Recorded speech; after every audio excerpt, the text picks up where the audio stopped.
चक्रव्यूह के पहले भाग में आपने सुना किस तरह से साजिश रचकर बदमाशों ने निर्दोष मेजर पूनम सिंह के चारों ओर षड्यंत्र का जाल बुना और अशोक के मर्डर केस में फंसाकर उन्हें जेल करा दी। एक समय पूनम सिंह ने अपने आप को असहाय और निराश महसूस किया और उन्हें लगा कि इस चक्रव्यूह को भेजना उनके लिए सहज नहीं है। लेकिन ऐसे में उनके 10-11 साल के ग्रैंडसन आकर्ष ने इस चक्रव्यूह को भेजने की राह सुझाई। चक्रव्यूह के इस अंतिम भाग में आप सुनेंगे कि क्या जेल में रहते हुए ही अपने ग्रैंडसन और अपने पति सिंह साहब के प्रयासों से वो अपने आप को निर्दोष साबित कर पाईं। कौन था असली मुजरिम और क्या वो पकड़ में आया, ये सब आप चक्रव्यूह के इस अंतिम भाग में सुनेंगे। अतः सुनना ना भूलें रहस्य और रोमांच से भरा हुआ चक्रव्यूह का ये अंतिम भाग। क्यों पूनम, क्यों ऐसा व्यवहार कर रही हो? जब तक तुम सुबह उठाती नहीं थी मेरा सवेरा नहीं होता था। अब तो ऐसा लगता है जैसे सब कुछ एक मिथ था। अब तो न सुबह आती है न शाम होती है। तुम्हारे बिना हो रहे इस खालीपन को मैं कैसे दूर करूं?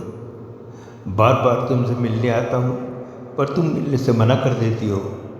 हर बार मेरा दिल टूट जाता है, पर आज मैंने तुम्हारी कसम खाई है, मैं तुमसे मिलकर ही जाऊंगा। अब तुम्हें सोचना है कि मुझे घर जाना है कि नहीं। पूनम सिंह की आंखें डबडबा गईं। उसने पवन सिंह सिपाही से कहा, बुला लो सिंह साहब को, वो अपने जिद के बहुत पक्के हैं। थोड़ी देर बाद पूनम सिंह ने देखा सिंह साहब आ रहे हैं। उनके चेहरे पर गुस्सा था। पूनम सिंह ने अपने आंसू पूछते हुए कहा, अब डांटने मत लग जाना। तभी पूनम सिंह की नज़र आकर्ष पर पड़ी, जिसे देखते ही वो गुस्से में बोली, जेल में इस बच्चे को लाने की क्या जरूरत थी? नम्रता उसकी छोटी बच्ची को भी ले आते। अरे भाई सुनो, ये तो खुद जिद करके आया है। कह रहा था कि दादी को मुझे कुछ बताना है। तुमने तो उल्टे ही मुझे डांटना शुरू कर दिया। ठीक है, बताओ बेटा आकर्ष, क्या बताना है तुम्हें? दादी, आप पर मुझे पूरा यकीन है। आप कभी कुछ गलत नहीं कर सकती। मैंने दादू से आपकी सारी कहानियाँ सुनी हैं। मैं आपका सबसे बड़ा फ़ैन हूँ। आप मेरी हीरो हैं। दादी, मुझे आपको ये बताना है कि शायद मुझे पता है कि यहाँ पे क्या हो रहा है। दादी, मुझे लगता है कि आपको फंसाया गया है। आपके साथ जो कुछ भी हुआ, जैसे हुआ, स्टेप बाय स्टेप, वो एक मूवी की कहानी पे बेस्ड है। हाँ दादी, मुझे लगता है आपको फंसाया गया है। दादी, साउथ की एक बहुत फेमस मूवी है एजेंट साई श्रीनिवास अत्रेया। दादी, ओवर टाइम इस मूवी ने बहुत बड़ा फ़ैन बेस अचीव कर लिया है और इस मूवी को एक कल्ट मूवी भी कहा जाता है। आपके साथ जो कुछ भी हुआ दादी, वो स्टेप बाय स्टेप इस मूवी की कहानी पे बेस्ड है। उस मूवी में भी एक आदमी एक डिटेक्टिव के पास में आया था और उसे अपनी दुख भरी व्यथा बताकर उससे कहा कि उसको अपनी बेटी को ढूंढना है। जैसे आपको फंसाया गया है वैसे ही उस मूवी में भी डिटेक्टिव सुराखों का पीछा करते हुए पकड़ा गया। पूनम सिंह का माथा ठनका। पूनम सिंह ने आकर्ष से कहा, और कुछ? बस दादी, आपकी सिचुएशन में और उस मूवी में एक ही बड़ा फ़र्क है। उस मूवी में डिटेक्टिव को 2 खूनों के इल्ज़ाम में पकड़ा गया था। उस आदमी ने डिटेक्टिव को 2 नंबर दिए थे और जब वो दोनों लोगों का पीछा करके घर आया तो पता लगा कि उन दोनों का मर्डर हो चुका है और उसके इल्ज़ाम में उस डिटेक्टिव को फंसाया गया। पूनम सिंह को याद हो आया कि उसे भी 2 ही नंबर दिए गए थे। कह के गए थे कि थोड़ा खतरनाक काम है, वो तुम मेरी चिंता न करना, मैं सुबह तक लौट कर आऊँगा। अगर किसी कारण लौट कर ना आ पाया तो इन 2 नंबर पर फ़ोन कर लेना। लेकिन दूसरे व्यक्ति का पीछा वो इसलिए नहीं कर पाई थी क्योंकि उसको घर से सिंह साहब का फ़ोन आ गया था कि नम्रता की डिलीवरी होने ही वाली है और वो सब कुछ छोड़कर नर्सिंग होम चली आई थी। पूनम, कहाँ हो? जल्दी से सिटी नर्सिंग होम आ जाओ, नम्रता का वाटर ब्रेक हो गया है। पूनम सिंह ने सोचा इसका मतलब उसे भी दोनों के मर्डर केस में फंसाया जाना था, लेकिन क्योंकि नम्रता की एडवांस डिलीवरी के चलते उसे नर्सिंग होम जाना पड़ गया, इसलिए वो दूसरे मर्डर के चार्ज से बच गई। तो फिर दिलीप का क्या हुआ? दिलीप जिंदा है या उसको भी मार दिया गया? उनके परफेक्ट मर्डर प्लान में ये एक इम्परफेक्शन आ गया है। अब उन्हें ये मालूम करना चाहिए कि दिलीप का क्या हुआ है। अगर उसने दिलीप को भी मार दिया है तो हो सकता है कि उसने प्लान बी बनाया होगा। तो अगर दिलीप के बारे में मालूम किया जाए कि वो मर गया है या जिंदा है तो हो सकता है कि उन्हें कुछ क्लू हाथ लगे। ये भी सोचने का विषय था कि कोई इस हद तक पिक्चर का फ़ैन हो सकता है कि उसके बेसिस पर किसी को कत्ल करने का, किसी को फंसाने का प्लान बनाया जाए। पूनम सिंह ने आकर्ष से पूछा, फिल्मों के इतने बड़े फैन को कैसे पकड़ा जा सकता है? क्या कोई तरीका है? दादी, एक फ़ैन ग्रुप है, एक वेबसाइट है जिस पर सारे बड़े बड़े फ़ैन उसे सब्सक्राइब करते हैं, उस फिल्म के बारे में बात करते हैं, और उस ग्रुप पर इन सब सस्पेंस मूवी का बहुत बड़ा फ़ैन ग्रुप है।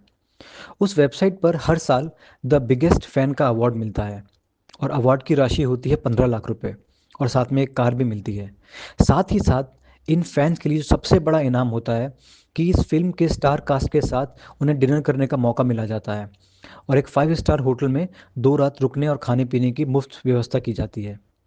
इस अवार्ड को जीतने के लिए हर महीने इस वेबसाइट पर एक क्विज़ खेली जाती है, और साल में जो सबसे ज़्यादा क्विज़ जीतता है उसे इनाम की ये राशि दी जाती है, और उसे ही द बिगेस्ट फ़ैन का अवार्ड मिलता है। इस वेबसाइट पर दादी लाखों करोड़ों लोग हिस्सा लेते हैं। डिटेक्टिव मूवीज़ के जो सबसे बड़े फ़ैन होते हैं दादी, वो इस वेबसाइट पर मिलते हैं। पूनम सिंह समझ गई कि मूवीज़ के किसी जनकी फ़ैन ने ही ये प्लान बनाया होगा।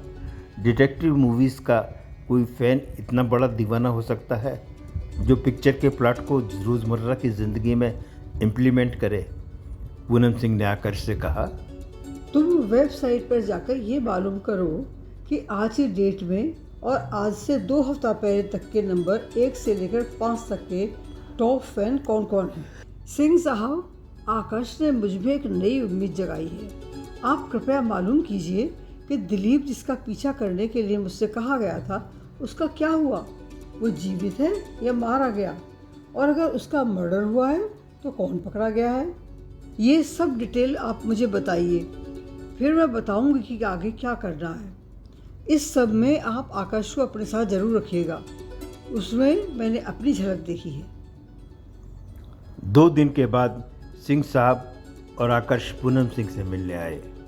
सिंह साहब ने पूनम को बताया, पूनम, अशोक के मरने के 2 दिन बाद से ही दिलीप का कोई अता पता नहीं है।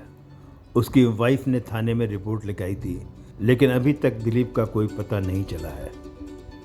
पूनम सिंह ने आकर्ष से पूछा, बेटा, आपने कुछ पता लगाया कौन कौन फैन है और फैन क्लब में कौन टॉप पर चल रहे हैं? हाँ दादी, और आप यकीन नहीं करेंगे मैंने क्या पाया। दादी, पिछले कुछ सालों से हर साल इस ग्रुप पर 2 ही लोग टॉप कर रहे हैं। पहले का नाम है अशोक और दूसरे का नाम है दिलीप। अशोक वही है जिसके मर्डर के इल्ज़ाम में आपको पकड़ा गया है, और दिलीप काफ़ी समय से लापता है। ये सुनते ही पूनम सिंह की आंखों में चमक आ गई। वो आकर्ष की पीठ थपथपा कर बोली, वाह बेटा, तुमने कमाल कर दिया। तुम कातिल के बहुत नज़दीक हो। तुम ये भी मालूम करो कि वो आपस में क्या चैट करते थे। उनकी पुरानी पोस्ट भी देखो, ये लोग आपस में क्या बात करते थे। दादी, मैं आईपैड लाया हूँ, यहीं बैठे बैठे आपको सारी जानकारी दे दूंगा। थोड़ी देर बाद आकर्ष ने दादी को बताया, दादी ये देखिए, इस वेबसाइट पर ये 3 लोग हैं, दिलीप, अशोक और ये एक और है जिसने अपने आप को एनोनिमस रखा हुआ है, और इसने अपने नाम की जगह मिस्ट्री लवर्स नाम रखा हुआ है। ये तीनों अपने आप को एजेंट साईं श्रीनिवास अत्रेया के सबसे बड़े फैन साबित करना चाहते हैं। मिस्ट्री लवर, वो जो एनोनिमस यूज़र है, उसका मानना है कि जो इस फिल्म में दिखाया गया है वो बहुत प्रैक्टिकल है और इससे मिलते जुलता प्लॉट बनाकर रियल लाइफ में बनाया जा सकता है। जबकि देखिए, दिलीप और अशोक ने ये लिखा है कि फिल्म के पर्दे पर काल्पनिक चीज़ दिखाई जाती है जो कि रियल लाइफ में नहीं की जा सकती। बीच में रोकते हुए पूनम सिंह ने आकर्ष से पूछा, अरे, इस तीसरे व्यक्ति का नाम क्या है? दादी, उसने अपना नाम नहीं बताया है, उसने सिर्फ अपना यूज़र नेम मिस्ट्री लवर लिखा है और अपने आप को एनोनिमस रखा है। इस तीसरे आदमी के बारे में क्या कुछ मालूम किया जा सकता है? क्या ये अभी भी सोशल मीडिया पर एक्टिव है? हाँ दादी, ये तीसरा व्यक्ति अभी भी सोशल मीडिया पर एक्टिव है। नहीं, पिछले कुछ समय से ये एजेंट साईं श्रीनिवास अत्रेया के बारे में ट्वीट नहीं कर रहा, बल्कि किसी दूसरी पिक्चर के बारे में ट्वीट कर रहा है। कौन सी पिक्चर? लीजिए दादी, आप खुद ही देख लीजिए। कहकर आकर्ष ने आईपैड दादी के हाथ में दे दिया। पूनम सिंह ने आकर्ष और सिंह साहब से कहा, आप लोग इस तीसरे आदमी का आईपी एड्रेस ट्रेस करके मेरे वीडियो कैमरे वाला पेन लेकर उसके घर जाइए, और बाकी तो आप लोग समझदार ही हैं। 2 दिन बाद सिंह साहब और आकर्ष पूनम सिंह से आकर मिले। सिंह साहब ने बताया, इस मिस्ट्री लवर का असली नाम है रविंद्र और ये छोटे मोटे ठेकेदारी के काम लेता है। अच्छा पैसे वाला है, ठीक ठाक घर बनाया हुआ है। इस जेल में जिसमें हम लोग इस समय हैं, इसका निर्माण भी इसी ने करवाया है। दिलीप और अशोक के बाद रविंद्र फैन लिस्ट में नंबर 1 पर आ गया है। अगले महीने प्रतियोगिता का फाइनल है। आकर्ष, जो वीडियो तुमने रविंद्र के घर बनाया है उसे मोबाइल पर ट्रांसफ़र किया है? दादी मोबाइल पर तो नहीं, आईफोन पर ज़रूर ट्रांसफ़र किया है, आप खुद देख लीजिए। तीनों वीडियो देखने लगे। जैसे ही रविंद्र की पत्नी कैमरे के सामने आई, पूनम सिंह उसे पहचान गई। यही महिला है जिसने मुझे गुमराह किया था। इसने अपना नाम मीनाक्षी बताया था, तो इसका मतलब पति और पत्नी ने मिलकर मेरे साथ ही खेल खेला है। आप दोनों के मुंह में घी शक्कर। समझिए कि अगले संडे की चाय मैं घर पर ही पीऊंगी। बस आपको केवल 2 काम करने हैं। इंस्पेक्टर नितिन और विनायक जेटली को जल्दी से जल्दी मुझसे मिलने के लिए कहिए। आकर्ष ने पूछा, दादी ये विनायक जेटली कौन है? बेटा, विनायक जेटली मेरे मुँह वाले भाई हैं। उनका फ़ोन नंबर मेरे मोबाइल में सेव है। बाकी सब कुछ मैं जेल से रिहा होने के बाद आप लोगों को बताऊंगी। आकर्ष ने रास्ते में दादू से कहा, दादू मुझे लगता है कि दादी कल्प्रिट तक पहुंच गई हैं, लेकिन हमें बता नहीं रही हैं। हाँ, लगता तो मुझे भी ऐसा ही है। जेटली साहब आउट ऑफ कंट्री थे। उसी रोज़ इंस्पेक्टर नितिन पूनम सिंह से मिलने आए और कहने लगे, मुझे आपको यहाँ इस हालत में देखकर बहुत कष्ट होता है। बताइए मैं आपके लिए क्या कर सकता हूँ। इंस्पेक्टर साहब, मुझे ये बताइए, दिलीप का कुछ पता चला क्या? नहीं, अभी तक तो कुछ पता नहीं चला।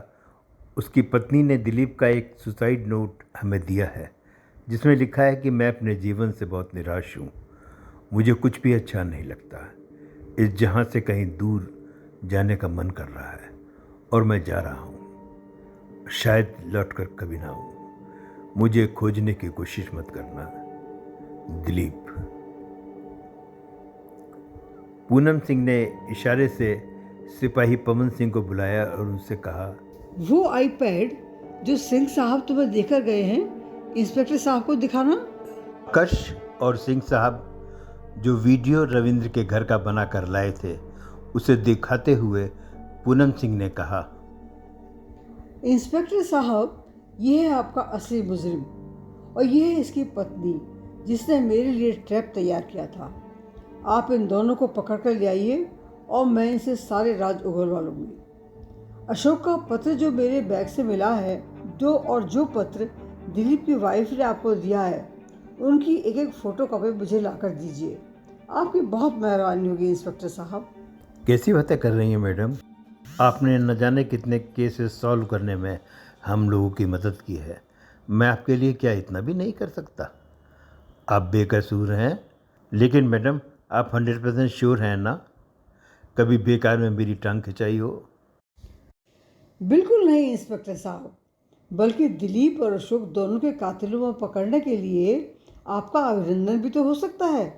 पूनम सिंह ने विश्वास से लबरेज होते हुए कहा।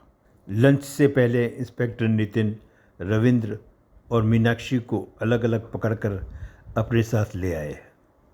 उनमें से किसी को ये भी पता नहीं था कि किसे किसे पकड़ा गया है और प्रयोजन क्या है। आकर्ष और सिंह साहब भी आ गए थे। पूनम सिंह के बताए अनुसार सबसे पहले मीनाक्षी को पूनम सिंह के कक्ष में भेजा गया। मीनाक्षी को पता ही नहीं था कि उसे किसके सामने भेजा जा रहा है। एकदम से अपने सामने पूनम सिंह को देखकर उसके कदम ठिठक गए, उसके होश उड़ गए। वो वापस जाने के लिए मुड़ी, लेकिन पूनम सिंह की रौबदार आवाज ने उसे रोक दिया। कहाँ जा रही हो मीनाक्षी? मैं तो तुमसे ये पूछ रही थी कि तुम्हारे हस्बैंड का क्या हुआ। तुम्हें अब तक मिले कि नहीं? मीनाक्षी ने घबराते हुए कहा, जी आप कौन हैं? मैं आपको पहचानी नहीं। तभी एक जन्नाटेदार थप्पड़ मीनाक्षी के गाल पर लगा और वो नीचे गिर गई। क्यों? अब पहचान पाएंगी मैं कौन हूँ या 2-3 और लगाऊं? नीच औरत, मैं वो हूँ जो तेरे कुचक्कर के कारण 2 महीने 27 दिनों से जेल काट रही हूँ। तू तो औरत के वेश में एक ऐसी नागिन है कि लोग सही औरत की सहायता करने में भी हिचकेंगे। बता क्यों किया तूने ऐसा? तूने मुझे अपना गलत एड्रेस और अपने पति रविंद्र के विषय में भी उल्टी सीधी जानकारियां दी। तू क्या समझती है कि तू जीत गई? तेरे पति का नाम लेखराज नहीं रविंद्र है और वो कोई बिजनेस नहीं, छोटे मोटे ठेके लेता है। रोते हुए मीनाक्षी ने अपने अपराध का इकबाल किया और कहा, मैडम, इसमें मेरी कोई गलती नहीं है। मैंने तो वही किया जो मेरे हस्बैंड रविंद्र ने मुझसे करने को कहा। मैंने तो उन्हें मना भी किया था, लेकिन उनके सिर पर टॉप फैन बनने और इनाम की राशि पाने का भूत सवार था। आकाश जो इस सब की वीडियोग्राफी कर रहा था, सिंह साहब से बोला, दादू, दादी के हाथों में अभी भी काफ़ी शक्ति है। अरे इसीलिए तो मैं उससे पंगा नहीं लेता। बेटा तुम भी मत लेना। इंस्पेक्टर साहब, इससे इतनी पूछताछ ही काफ़ी है। अब सर असल मुजरिम को भेजिए, उसे भी देखे वो कितने पानी में है। पूनम सिंह को आराम से चाय नाश्ता करते हुए देखकर रविंद्र को तगड़ा झटका लगा। आइए महाशय, आप तो महान हैं। आपकी तो जितनी भी तारीफ की जाए कम है। तुम्हें तो मानना पड़ेगा, तुमने तो मुझे ऐसा फंसाया है कि मेरे पास बचने का कोई रास्ता ही नहीं छोड़ा। अच्छा बेवकूफ़ बनाया है मेरा। तुम वाकई फिल्मों के सबसे बड़े फ़ैन हो। प्लीज़ अब तो सबको असलियत बता दो। क्यों एक सुखी घर परिवार में आग लगा रहे हो? रविंद्र ने हंसते हुए कहा, ताकि मुझे जेल हो जाए और तुम आज़ाद हो जाओ। नहीं पूनम सिंह, नहीं। तुम जाओ अशोक के कत्ल के जुर्म में लंबी जेल, और रहा सवाल मेरा तो पुलिस कुछ बिगाड़ ही नहीं सकती। चाकू मिला है जिस पर तुम्हारी उंगलियों के निशान हैं, और दिलीप, उसकी तो डेड बॉडी पुलिस को 7 जन्म तक नहीं मिलेगी। तुम गलत सोच रहे हो रविंद्र। ढूंढने पर तो भगवान भी मिल जाते हैं। तुम्ही ने अपनी पत्नी मीनाक्षी को मंदिर भेजकर ये जाल बिछाया था। वो तुम ही थे जो स्टूडेंट बनकर मुझसे टकराए थे, और तुमने ही सामान की अदला बदली की थी। मैंने सीसीटीवी फुटेज में तुम्हें पहचान लिया है। मेरे बैग में मेरे पत्र, दिलीप के पत्र और तुम्हारी हैंडराइटिंग सेम है। फिल्मों के बेस पर रियल लाइफ में कभी भी किसी को ट्रैप नहीं किया जा सकता। मैंने तुम्हें स्मार्ट कहा था, लेकिन साथ ही तुम बहुत बड़े गधे हो। तुम रियल लाइफ डिटेक्टिव बिल्कुल भी नहीं हो। रियल लाइफ डिटेक्टिव कभी फिल्मों को फॉलो नहीं करते। करते भी हैं तो ऐसी काल्पनिक फिल्मों की कहानी पर बेस करके कोई ट्रैप नहीं बनाते। वास्तविकता तो ये है कि पिछले 2 सालों से दिलीप और अशोक वेबसाइट mysteryfan.com पर नंबर 1 और 2 पर चल रहे थे। नंबर 3 पर चल रहा था मिस्ट्री फैन, जो कि तुम थे। तुम नंबर 3 पर थे और कभी भी उनकी बराबरी नहीं कर सकते थे। इसीलिए तुमने सोचा कि अगर तुम उन दोनों को रास्ते से हटा दोगे तो तुम कंपटीशन के विनर हो जाओगे और तुम्हें 15 लाख रुपया और एक गाड़ी मिल जाएगी। साथ ही तुम्हें स्टार कास्ट से मिलने का, उनके साथ डिनर करने का अवसर भी मिल जाएगा। तुम में अपनी अकल तो थी नहीं, इसलिए तुमने साउथ की फिल्म श्री साईं अथरेया का सहारा लिया। तुम तो दिलीप और अशोक के पैरों की धूल भी नहीं थे। They were the biggest fan. Website पर होने वाली इस प्रतियोगिता में उन्हीं दोनों में से कोई जीतता, क्योंकि वही हर क्विज में प्रथम आते थे। तुम तो हसाल की तरह थर्ड थे और थर्ड ही रहते।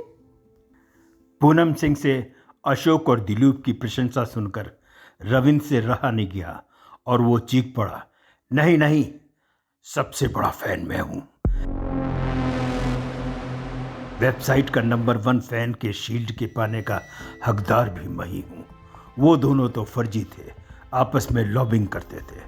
सबसे बड़े फैन के लिए इससे बड़ी बात क्या हो सकती है कि वो फिल्मों के कंटेंट को सक्सेसफुली रियल लाइफ में इनेक्ट करके दिखाए। और ऐसा हो भी सकता था अगर तुम दिलीप को भी फॉलो करती तो। ऐसा कहते ही रविंद्र को रियलाइज हुआ कि वो कुछ ज़्यादा ही कह चुका है। थोड़ा संभलते हुए रविंद्र बोला, खैर देखो, अशोक का कत्ल तुमने ही किया है, इसके कई सबूत हैं। और रहा सवाल दिलीप का, तो उसकी तो लाश भी किसी को नहीं मिलेगी, तो फिर केस किस बात का? सही कह रहे हो, मैंने दिलीप का पीछा नहीं किया। मेरी अजनबी पुती ने ही मुझे बचा लिया, लेकिन तुम गधे के गधे ही रहे। जब तुम्हें रियलाइज हुआ कि दिलीप के खून का इल्ज़ाम तुम मुझ पर नहीं डाल सकते, तो तुम्हें प्लान बी बनाना पड़ा। लेकिन तुम्हारे अंदर खुद की बुद्धि तो है नहीं, तो तुमने अपनी दूसरी फेवरेट सस्पेंस मूवी का सहारा लिया, जिसका नाम है दृश्यम।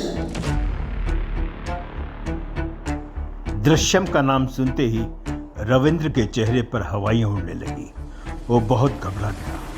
तो उस फिल्म की ही तरह तुमने सोचा कि दिलीप की लाश को किसी अंडर कंस्ट्रक्शन जेल के नीचे गाड़ना चाहिए, और जिस जेल में तुम खड़े हो उसका तो कॉन्ट्रैक्ट भी तुम्हें ही मिला था, तो तुमने लाश इसी जेल में नीचे गाड़ दी है ना? अब तक रविंद्र कांपने लगा था। वो पूनम सिंह के पैरों में गिर गया। मुझे माफ कर दीजिए मैडम, आप तो मेरी माँ के समान है। माँ ही नहीं बेटा, अब जेल में तो तुझे माँ और बाप दोनों ही याद आ जाएंगे। उसी समय पुलिस इंस्पेक्टर नितिन कमरे में आ गए। बस मैडम, आपका काम खत्म हुआ। आपने इससे कन्फेशन तो करा ही लिया, अब कहाँ दफन किया है इसने दिलीप को, ये सब ये डंडे खाकर उगलेगा। पुलिस ने रविंद्र को 3rd डिग्री टॉर्चर किया। इसके बाद रविंद्र ने पूरी असलियत बयां कर दी। रविंद्र की निशानदेही पर दिलीप की लाश बरामद कर ली गई और डीएनए टेस्ट से ये भी क्लियर हो गया कि रविंद्र ने ही दिलीप का मर्डर किया था। पूनम सिंह को बाइज्जत बरी कर दिया गया। इंस्पेक्टर नितिन ने कहा, वाकई आप ग्रेट हैं मैडम, आपने जेल में रहते हुए भी अपने खिलाफ बने इस चक्रव्यूह को विफल कर दिया। इस बार तो जीत के असली हकदार मेरा ग्रैंडसन आकर्ष और सिंह साहब हैं। कुछ समय के लिए तो मैं आशा छोड़ चुकी थी, लेकिन मेरे ग्रैंडसन ने मुझ में नई आशा का संचार किया। इंस्पेक्टर नितिन ने आकर्ष को सैल्यूट करते हुए कहा, वेल डन मेरे छोटे डिटेक्टिव, तुम अपनी दादी से भी बड़े डिटेक्टिव बनना।